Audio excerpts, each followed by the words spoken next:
இது என்ன ஹெல்மெட்டுன்னு எல்லாத்துக்குமே தெரியும். இதுதான் வந்து என்ஃபீல்டு பைக்குக்கு அதிகமாக யூஸ் பண்ணுற மாடல். என்ஃபீல்டு ஸ்டைலில் என்ஃபீல்டு பைக்குக்கு. ஆனால் நம்ம இப்போ புது ஸ்டைலில் நிறைய பேர் என்ஃபீல்டுக்கு நீங்கள் ஒரு நல்ல ஒரு ஹெல்மெட்டை எங்களுக்கு மாடல் கொடுங்க அப்படின்னு கேட்குறாங்க. அவங்களுக்காக நாங்கள் கொடுக்குறோம் என்ஃபீல்டுக்கு செமையான மாடல்.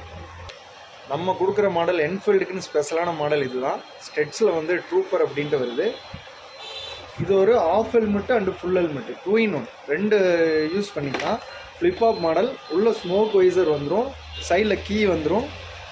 ஆஃப் ஹெல்மெட்டுக்கு உண்டான பிளாக் வைசர், ஃபுல் ஹெல்மெட்டுக்கு உண்டான பிளாக் வைசர். செமையாக இருக்குது. 2K பட்ஜெட்டில் நம்ம கொடுக்குற என்ஃபீல்டு ஸ்டைல். இது ஹம்மன் ஹெல்மெட்டோட ஸ்டைல்னே சொல்லலாம். என்ஃபீல்டுக்கு இந்த மாதிரி ஒரு மாடல் பார்த்துருக்கவே முடியாது. செமையாக இருக்குது. பிளாக் வைசரோட உள்ள ஒரு பிளாக் வைசர். அது போக நம்ம 2K பட்ஜெட்டுக்கு ஒரு கிளியர் வைசர் ஒன்று ஃப்ரீயாக கொடுக்குறோம். இந்த ஆஃபரை மிஸ் பண்ணிடாதீங்க.